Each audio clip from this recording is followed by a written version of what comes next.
Ukraine and US.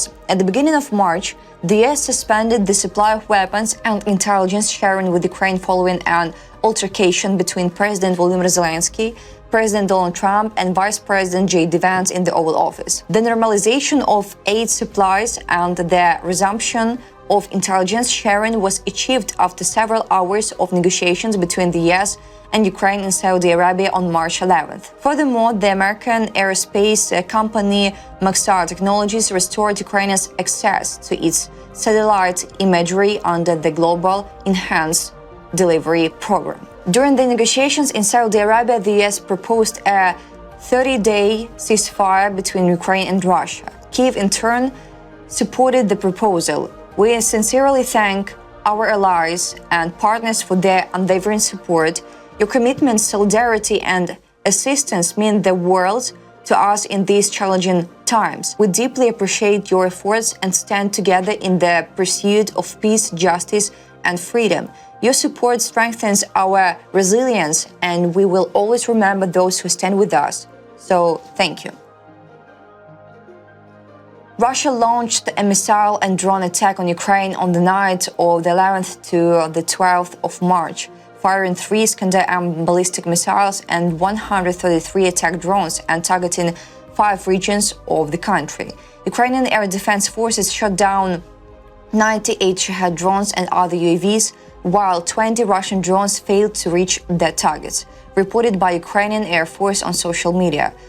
About details, from 9 p.m. on the 11th of March, Russian forces launched 3 Iskander-M ballistic missiles from Crimea targeting the cities of Odessa and Kryvyi Rih. The attack also involved 133 strike drones of the Shahed type and other decoy UAVs launched from multiple locations, including the Russian cities of Oryol, Shatalovo, Milerovo, Kursk, Bryansk, and Primorsk-Akhtarsk, and Chauda in temporarily occupied Crimea. As of 9:30, early estimates confirmed the downing of 98 Shahed drones and other types of UAVs over the cities of Kharkiv, Poltava, Sumy, Chernihiv, Cherkasy, Kyiv, Zhytomyr, Khmelnytskyi, Vinnytsia, Ternopil, Rivne, Dnipropetrovsk, Zaporizhia, Odessa, and Kherson regions. In addition, 20 Russian decoy drones were lost from radar without causing any adverse effects.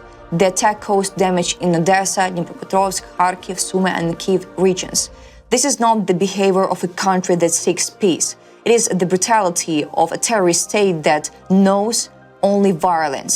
They continue to kill civilians, destroy cities, and spread terror while pretending to be victims. Russian words about peace are empty lies, drowned out by the sound of their own bombs. Russian troops continue their advance on Sudzha in the Kursk region, capturing new territories. Geolocation footage confirms that the Russian forces progress south of Sudzha, the American Institute for the Study of War reports. In particular, Russian forces continue their advance in the Kursk region, and the latest geolocation data confirms that Russian troops have likely launched an offensive on the city of Sudzha, according to RSW on March 11th.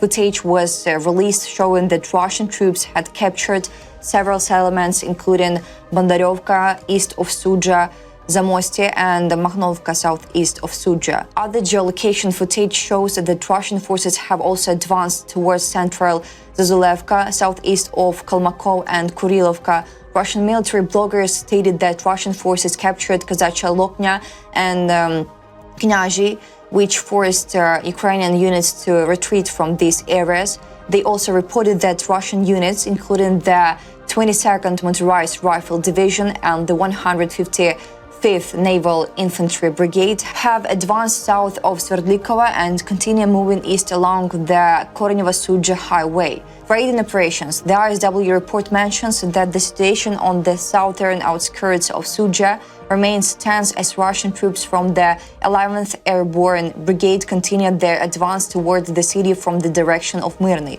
Russian military bloggers also report the capture of settlements such as Kolmakova and Dmitrukov, which allows Russian forces to strengthen their positions around Sudzha. Simultaneously with the advancing actions of Russian troops, raiding operations along the international border between the Sumy and Kursk regions continue.